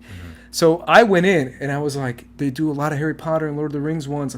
I got to pick one because Lord of the Rings is also something I didn't grow up with. Yeah. So I was like, I'll pick Harry Potter because there's more movies and I'm sure it's going to be crazy. And I watched all the Lord of the Rings ones. And literally the second question I get is, in Lord of the Rings? And I was like, no! I was like, which one is it going to be, Harry Potter? I was like, I'll watch the Harry Potter films. And I didn't know. It's like the most easy question, too. It was like, what did Gandalf say like before he died or something like that? And I was like, I don't know. Was Peace that out. The Thou shall not pass? Was that no? It was during that scene though. I think it's like right afterwards. I don't know. But I was like, dude, damn it! I wish it was Harry Potter. Yeah, man. But that's my relationship with Harry Potter, which is none. It was literally nothing. But for as far as as they start to reveal the time travel aspects of this movie, how did you consume that? Because there's a lot of thoughts on time travel when it comes to other movies like Looper, like 12 Monkeys, like, other time travel. Back to the Future is another one. There's a lot Primer. Yeah. T2 is another one. How do you feel like they handle the themes within the time travel? I kind of love it. That's kind of what makes it what makes the movie for me. Right. No, I mean, Hermione is just a gangster. Yeah. She figures shit out, man. But how did you feel they tackle those themes of time travel? I mean, I thought it was dope how they handled it, and I think that's really cool. It's not like I'm not holding this to any like high standard of like of time travel. Well, I mean, because this is more magical, so I feel like you get away with a lot more. You wouldn't, if you had time travel, you wouldn't go to more classes like Hermione does. oh yeah, that's crazy. Yeah, that's crazy. It's like the only reason why she wanted that was because to like go to more classes and attend other classes and stuff. Yeah. To become even better. To be honest, that's kind of dope though. If you think about it, if you think about like I've always thought about Harry Potter as the relationship between knowledge and power, right? Where knowledge is literally power, like and you have it in a wand, and the better you are, the more knowledgeable you are, the more powerful you are with the wand. And obviously we see other stuff like Harry and Voldemort, who just have the talent. It's a combination of both. But I feel like if you're telling me that I can become a master freaking wizard if I just read more, I'd be like I'd be like Hermione, because I'd be like, I want to be super powerful, man. Like I don't want to just be an average student. Like if you know that mathematics gave you like telekinesis or something, oh shit, or like you can read people's minds if you learn more math, you'd be like, bro, math, bro, because you want that power. And that's not necessarily Hermione's reasoning, but at the same time, if you think about it, you're like, all right, I see what you're doing. But that's not what you would use time travel for. I mean, I think it's a good way to use. I mean, it's not what I would use. But I think it's dope that they incorporate like the why to the magic exists in this world, sure, but also how scarcely they use it, because they don't really even like bring it back to any sort of extent, which I think is good, because I mean, they explain in the film the stakes for using magic is like as exponential. You know what I mean? Like you can't, like you're gonna end up fucking something up. You know, of course. Which is any time travel, worry. Of course, is like fucking something up in the future or in the past, and then affects the present. But yeah, I don't know. I just think the way they used it was just amazing throughout this film. So yeah, and obviously we didn't talk too much about visually, but visually this movie's great. It's very dark, like. There's dark scenes. It set the aesthetic, I think, for what was to come in the later Harry Potter films. Like Half-Blood Prince. I feel like Half-Blood Prince is also another one that's super. Yeah, I mean, I think after this point, they all kind of adopt the aesthetic of that Quran kind of set from this one, which I think is super fitting. I mean, we're talking about those one takes again. There's that whole one take where the camera is like moving through as Harry's like listening through to that conversation, and just lands on him, just like creeped up in the corner, like half of his face in shadow, and again all this, the way the cinematography and the camera work works in this movie, all again portrays the aspect of loneliness and isolation, and how being put in that kind of pressure cooker situation can birth greatness. Yeah, that's very true. And I feel like also it's like the way Azkaban looked was super cool too. And then like you said before, the Death Eaters. The dark like castle kind of aesthetic as well. Yeah. I just think overall, and also I think this is the movie where Hermione punches Draco? Yeah, Draco. Draco, yeah. Draco Malfoy. Yeah. This is the movie where she punches him, right? I think so. Yeah. Yeah, I like that scene. Yeah. There you go, man. Hermione. Yeah, Hermione. Damn it, Hermione. Strong woman characters. Damn it, I love Hermione so much. Let's move on to Children of Men, which you told me beforehand, and this I'm serious this time, guys, because I always say this.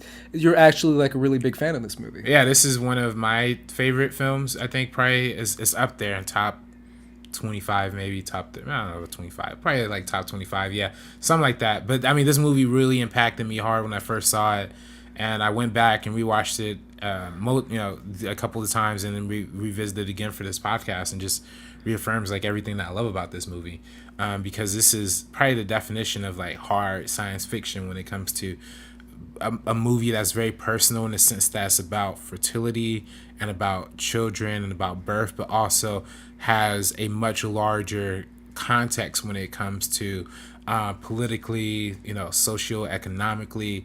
All of these things that they're portraying in this movie feels very, very real and very, very out there. And this movie being set, this movie came out in 2006, but it's set in 2027.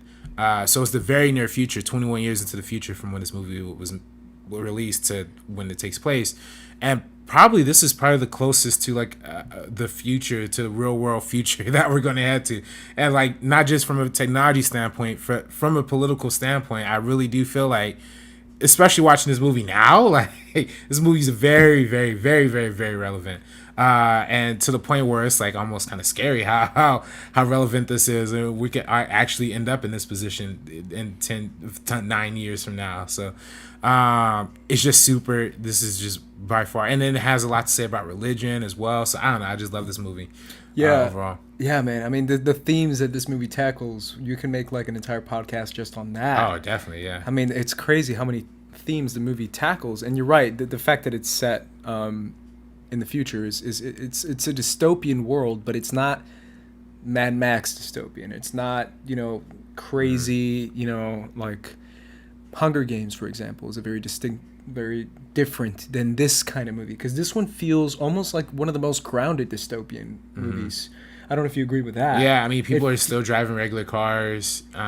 People are still using like regular technology. But even the political stuff that you were saying is also very grounded, versus personally, I feel like some of the other dystopian stuff, like Hunger Games, for example, even though that is possible, it's still a little bit too far-fetched for me, versus this one where you're like, yep. Yeah. Like literally the movie starts out by talking about how illegal immigrants are like public enemy number one. Right. Like you can't talk to an illegal immigrant, Right. if you call them fugees for like refugees in this movie. Yeah. and it's one of those things where the ads that are playing say, illegal immigrant. If you see one, don't give him anything, and immediately call the police or something like that. And it's like, Jesus, like it's hardcore. But then again, look at our day and age right now. Like we would assume that this is, there has to be morality to certain aspects, but morality just goes out the door, right? I mean, personally, this is how I feel.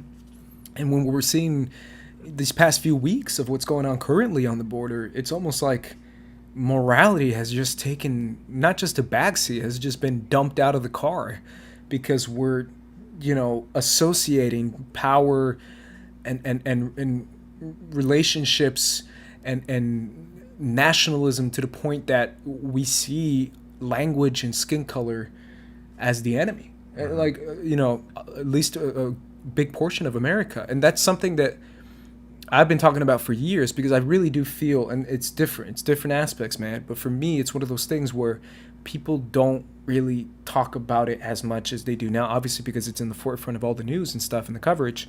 But I've been dealing, like, growing up with my family, man. You know how many times, like, people told, speak English. Like, I've heard that, like, so many times. It's one of those things where the type of... I learned very quickly, I guess is what I'm saying, what racism was at a very young age. And it's one of those things that doesn't get talked about. Like, that the Latino community is ignored in a lot of portions. Right now, it's not, because of all this that's going down.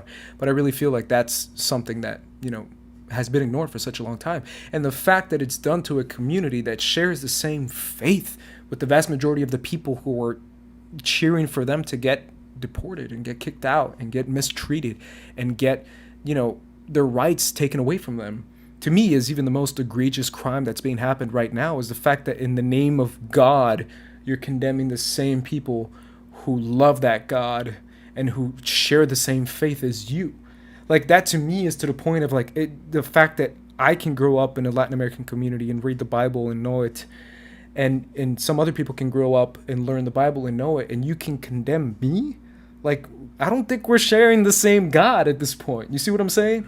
I don't know. To me, obviously I can go on about it forever, but it's one of those things where does certain things, where does morality take a backseat when it comes to our political atmosphere? And I think now we're seeing slight variations of that, specifically with children, right? But that Children of Men is literally about that. Yeah. The fact that the biggest hope we can see is giving life to other giving life to other people. What do you feel about that, specifically fertility and what's the there's when you can't have sterile, when you can't have children, right? What do you feel like that specifically Cuarón is trying to say, choosing that to be the apocalyptic event? Well, I think this movie's all about, like, the celebration and the tragedy of life in and of itself, right? Like, we see that a lot through this movie. Like, movie opens with the news report of the youngest man who's 18 years, 4 months, however many days old, and him being killed, and how that's a national tragedy because everybody celebrated that last new birth piece of life.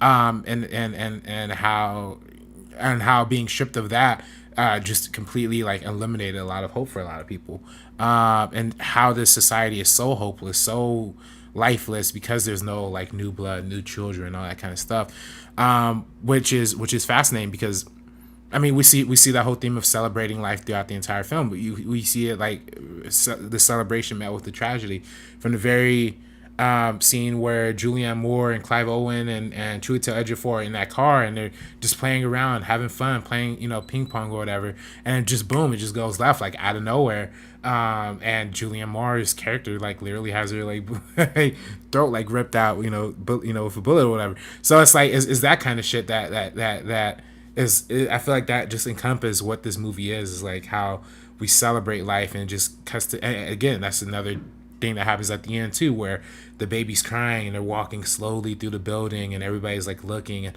all for 1 second, all of the gunfire, all of the warfare just kind of stops as everybody admires his life, and then boom, just turns back left like all of a sudden too. So that's really, I feel like that's the reoccurring thing in this entire movie, is like how we choose to celebrate life and how life deserves to be celebrated, and then is going to be met with like some ultimate tragedy in the end as well. So yeah, the death, the birth and death of humanity, right?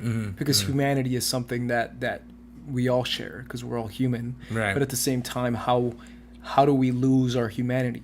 And this movie says by literally losing humans and the ability to create humans, is how society slowly loses their humanity, right? And you know, and even, but you know, this movie, even I think this movie is a lot deeper than that, because I think, you know, to some extent there's a line in there where they talk about like, oh yeah, there has been kids born for a long time, but I think True Ejiofor's character says, yeah, but we've been gone long before that too. And you know, and I think, but you know, and I think what the movie was implying through that line, and I think just through the little context clues that they give us throughout this entire movie, is that society was already headed to the point of like of just ultimate division and destruction already. You know, it wasn't like we're already pushing towards that point. So why, you know, like if we're already there as a society, what's left, you know, like if children are gone, it just further digs us in a deeper hole.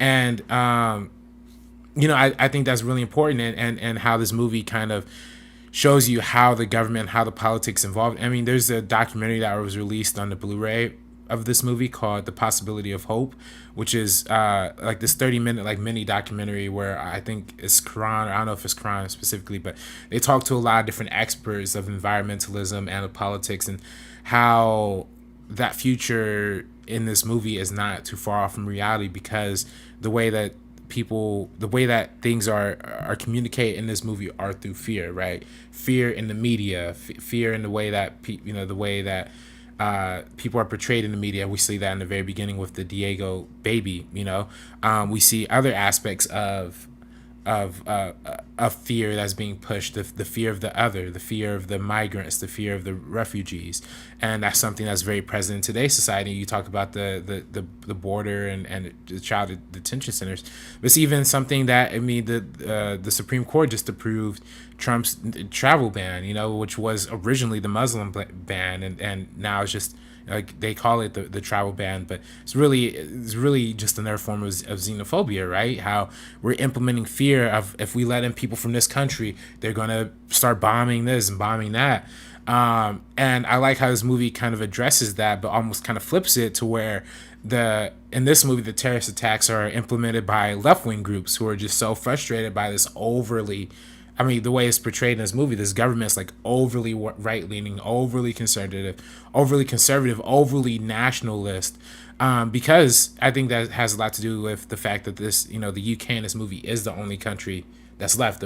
Britain is the only country that's left. If you read like the little backgrounds of the newspapers, like the U.S. is gone from nuclear fallout. Same thing with all these other countries, China, Hong Kong, all these other countries are. Sorry, I keep hitting the mic. But all these other countries are have just been eviscerated by nuclear attacks. So they're the only ones left. So they become this hyper nationalist state, to where they're just outright refusing anybody who's like not white, you know, or not originally from Britain, and literally locking them in cages and refugee camps. And once it's discovered that they have the key to the last person who's the literal character is named Key, the key of society being this last pregnant woman, who is also a refugee, but they can't go public with that because the public perception just wouldn't work. So it's a very fascinating and layered science fiction that has a lot of relevance politically when it comes to fear being the operative of what can lead to his downfall, and we're seeing a lot of that now. So. Well, you said this movie also talks about religion. What do you mean by that? I want to hear more about that. Well, I just think it's interesting how this movie, I mean, it's all about the Jesus and Marianne and the Carpenter, right? Yeah. So like how and that's, I mean, I think that's what it ultimately represents, this woman who gives the first natural birth in 18 years. She doesn't know who the father is. She doesn't, and Clive Owen is not the father, but he is helping her along this journey, same way that John the Carpenter is Joseph Joseph the Carpenter is. And in that story, this is the religious implications of that, and how everything just kind of has to come to a stop when there's this like little baby involved too. So that makes a lot of sense. I can't believe I was like, it's the road to Bethlehem, right? Right. You got to get to this one point and carry this child, because this child is the savior of humanity. Right, and to literally the point of where the ship that picks them up at the end is called the Tomorrow, So like, is I think Cuarón's hitting you a little bit on the head with that. But I think that's very important, right? Because I feel like that's the society. I mean, that's where the story relies on this whole idea of this one last piece of hope, because this entire movie is just hopeless. Like, it's just completely every character you pretty much care about is either evil or dies, and everybody who is everybody who's supposed to represent the good is just faced with like nonstop bombardment through opposing political ideologies, going literally at war with each other. So I don't know. This movie just says so much. Again, we could go a full hour into just this film, you go scene by scene. I just also just another brief thing. I just also love when he visits the government agent who's the cousin. Yeah, that's the first. I mean, for most of the movie, everybody's like poor, and especially Clive Owen, he's super poor, because he accepts money from a homeless dude or whatever. But like we see like the one snapshot into like the affluent life is the government agent who's like his cousin, and he just has like all of it, and his only job is to store art that is supposed to be preserved. But it's just weird. You look at all this art just like randomly sitting in this dude's house, and he doesn't care about it. He literally doesn't care about it. And there's like the little kids like on like his iPhone or whatever, like surrounded by all this spectacular art, But it's just at that point, society is beyond culture, is beyond art, is beyond that stuff. Is a survival story at that point. And that's a great scene too, because it has that line when he says, how do you do it? Mm-hmm. And by how do you do it, he means how do you live like this, knowing that everyone's dying around you? And he says, I just don't think about it. Mm-hmm. You remember that? When he says that? Right. And I think that's the key to understanding Clive Owen's character, because he's very much a passive dude from the very beginning. He doesn't want anything, any kind of involvement in the like you just we keep talking about the opening scene, but in the opening scene, like everybody's watching the newscast, he just fucking orders coffee and walks out, He doesn't care, and he doesn't want to care, he doesn't even want to be involved in this whole what do they call it, they're not called the left, but they're called the rebellion, the resistance. Yeah, there's something, but there's a particular name.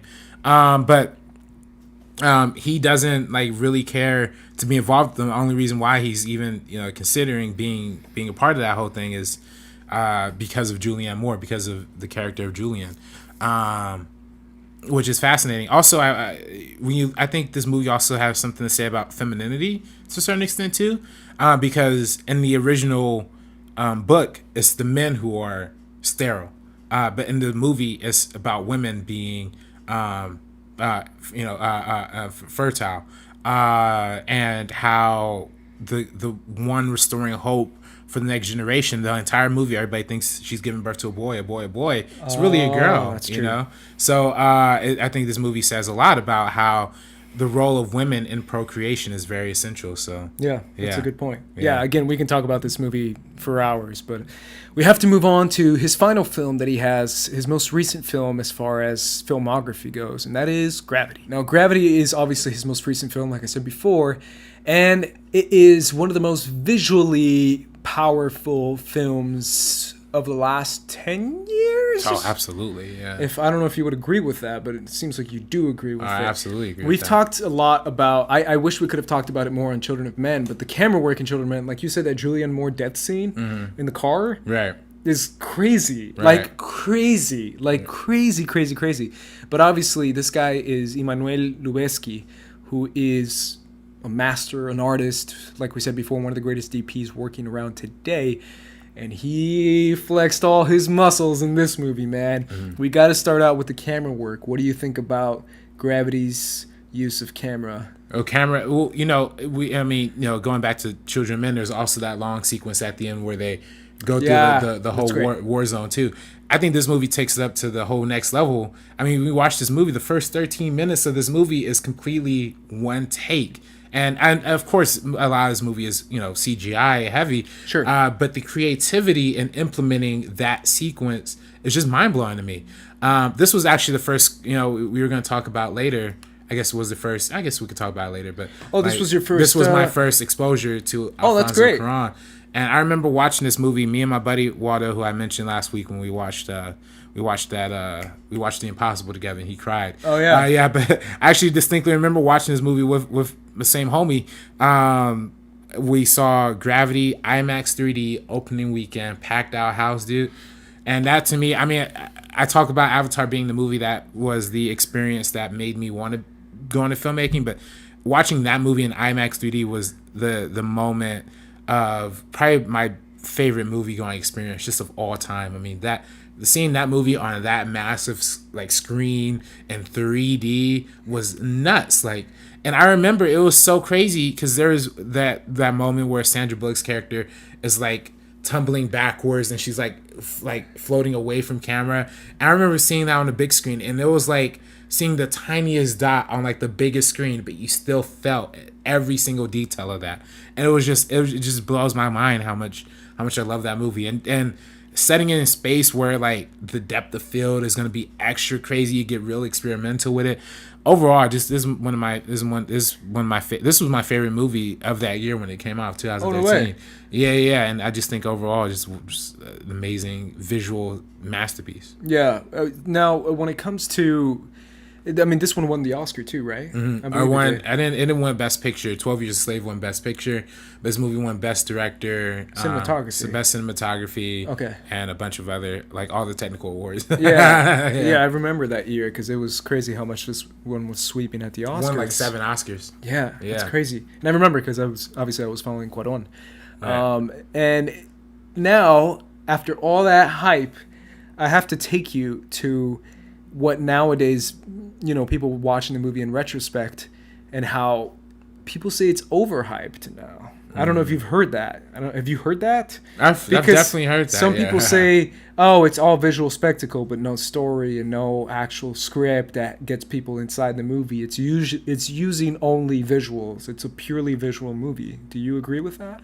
I mean, I don't agree. I disagree with the fact that you should criticize a movie just for being a visual spectacle. Sure. Because I think that's what makes film. That's what makes movies. The fact that you can watch them and the fact that you can enjoy them as visual pieces of spectacle, of something that you can experience and take in fully. But I also disagree with the fact that people say it's not a very strong written movie. I think it's a very strong movie, in the sense, a very strong story in the sense that's an isolation tale. It's a survival piece. You look at something like Castaway, or was the movie of Robert Redford, All Is Lost. I mean, those are both survival stories of pretty much one character. It's very similar to Gravity. It's just the difference is that they take place on Earth, and this movie takes place in space. So there's less to interact with, I guess. It makes it a little less, less of a, oh, hey, we need to talk to get through this. But I still think the movie did an amazing job of relaying the story of loneliness, of isolation. Again, another theme that we see throughout Cuarón's filmography, while also being an amazing visual spectacular. So I don't know. I think this movie is amazing as it is. I think what makes this movie great too is the fact that so many space movies are set in a crazy future, are set in a not current times in space. Even The Martian, which is set not too distant future, but this one is very much set in a time period where it feels like it's now, now in space. The type of danger and the type of risking your life astronauts do is very different from other occupations, but it's very much risking your life because if shit goes bad, shit goes bad. And that's one of those things what this movie does is the fact that it's current. It's science nowadays in space. It almost makes space feel like I'm never going there. Because in some movies it's hopeful, and other movies it's to the distant future. How do you feel like what this movie has to say, first of all, about the dangers of space? Because I feel like that's the whole theme in the movie, to be honest. Right. How do you feel like this movie tackles that and shows you visually what the dangers of space actually are? Yeah, right. I mean, it's scary, man. I mean, I don't want to go in space. Like, I can tell you that right now. I don't care who they send up to fucking Mars. Leave my ass right here. I'm dying with the rest of them. Goddammit. You know what I mean? Hey, you're definitely not going to see me up there. I mean, because, there are multiple cases in this movie. I mean, that whole scene where she's walking through the shuttle, or not walking through, but like she's going through the shuttle and then one thing catches on fire and she has to try and take out that fire and like literally everything just starts exploding around her. Like, that shit is nuts. Like, and you can do nothing about it. I mean, she has one little fire extinguisher that she's trying to like stop it with, but I mean, that doesn't work either. So I don't know. I mean, overall, again, like that's what I think Cuarón is an expert at, is building that tension, building that heightened suspense through showing us all in one take, not having like all this exhibitional dialogue. Oh, here's where this is, where that is, but instead of just showing us like moving the camera through like these spaces and making you feel like you're part of that. So I don't know, it just works. Yeah, it feels very much so. Like thinking about it nowadays, just the astronauts who do this type of stuff are taking massive risks not with their lives, because you just never know what's going to go bad in a territory that humanity hasn't really explored enough of, which is obviously space, and we just haven't. We've done a lot, obviously, but we just, compared to other places that are dangerous, you know, we have some sort of dominance towards it, versus space, which is still kind of a foreign place for humanity, because we just haven't done enough, and you just never know, you know, what kind of terrible things can happen, which we've seen before in real life, right? You know, with you know, the Challenger, with other things that have happened that just doesn't click with science, right? It doesn't work the way that we want it to work, whether it be temperature, whether it be, you know, anything that can go wrong in this movie will go wrong. But it's really is a fascinating tale of that kind of risk taking that astronauts actually take.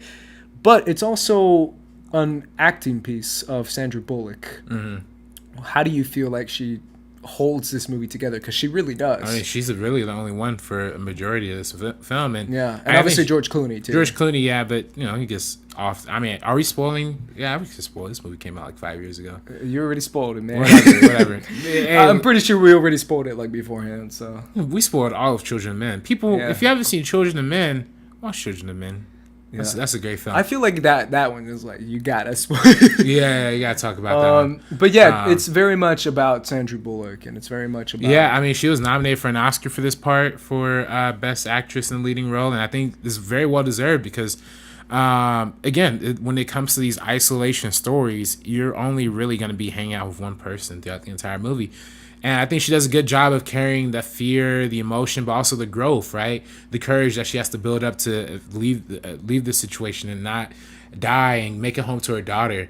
And I think that's a very powerful theme in this movie, is the whole idea of birth and rebirth, right? How she kind of has to like reinvigorate. I mean, she literally crawls up into like the fetal position, like as if in like a uterus or whatever. But like, you know, to the extent of like she has to rebirth herself to make it out of the situation, rediscover herself to get out of this. And I think that's very telling because she plays a mother in this movie who's trying to get home to her daughter or to her kid, and how the mother connection really ties the whole motivation of getting back to Earth so potently. I think Cuarón was talking about this and how they kind of wanted to make the main character a dude, but they fought for making it a woman because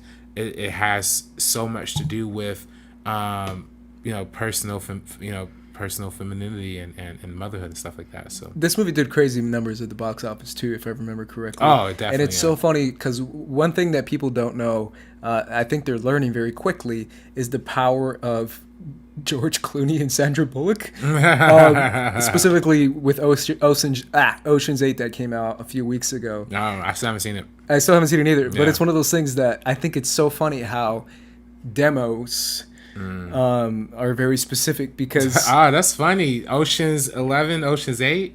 that's what I was going to say. Ah. That's what I'm saying. Like the fact that people go see Ocean's 11, George Clooney, man, you got to see this movie. People see Gravity, and it's like Sandra Bullock and George Clooney. Yeah. But it's also one of those things where people don't fully realize the power of Sandra Bullock. I can't tell you how many times my mom has said, man, I really want to see Ocean's 8. Man, Sandra Bullock's in it, and it looks like it's got a great cast. Yeah. But she always says Sandra Bullock first.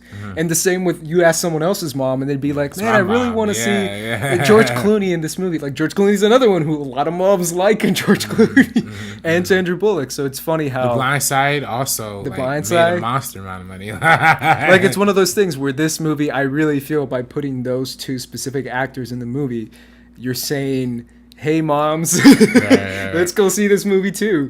Because, you know, older generations kind of cater towards Sandra Bullock quite a bit, and even George Clooney as well, because they're seen as like this timeless, you know, American actors kind of thing. But I just think it's funny how Ocean's 8 was like, how did it make so much money? And I'm like, nah, you should have known that it's going to make that much money. I was expecting it. I know a lot of people weren't expecting it to make that much, but it made a ton of money. And Sandra Bullock's another reason why, man. Yeah. And she holds her own, man. Like she's still a really good actress. Yeah. It's one of those things that people forget, but yeah. Let's finish up. What is your biggest takeaway of this movie? And what's your let's say favorite scene? What's your favorite scene in this movie? I mean, I love that scene where she's going through like somebody else's spaceship and she sees like all these like weird dead bodies. I mean, that's just because it's creepy and it looked cool in 3D. Out of all the scenes you picked, RB3. No. I also really love the scene where she's like flying, where she's crashing back into Earth, and it's just that little like or whatever. I don't know. It's just dope too. I love a lot of scenes in this movie though. I mean, all throughout, there's just so much impressive filmmaking that just blows my mind even to this day. So yeah, shout out to Cuarón, shout out to Lubetsky. This is a true visual masterpiece for sure, and obviously all his films are visually incredible. Yeah. Favorite scene for you though, or I like obviously the scene where we track the tracking scene, the one that's inside that we see is pretty incredible. But obviously even when she's like. Even when you see her spinning like that, because that was in the trailer too. Spinning, yeah. That's what I was talking about with the seeing that in 3D. Like, yeah, dude, shit, that's gnarly. Yeah, and they put that in the trailer, you know, so people could be like, "Yo, that's crazy." But unfortunately, time has run out, guys. So that is our episode on Alfonso Cuarón. Make sure and check out some of these movies, all of these movies, whatever your picking and choosing is. Once again, I recommend checking out the Q&A that he has with Cannes Film Festival. And it is very eye-opening, very interesting. And support Latino filmmakers, guys. I feel like that's something that we should be doing quite a bit more. Leave us a comment. Let us know what you thought of this episode. Let us know what is your favorite Cuarón film, what is your favorite Harry Potter film, whatever it is you want to say in the comment section. Let us know down below. And for the Meaning of Podcast, I'm Ace. This is RB3. And we are peacing out. Peace out, guys.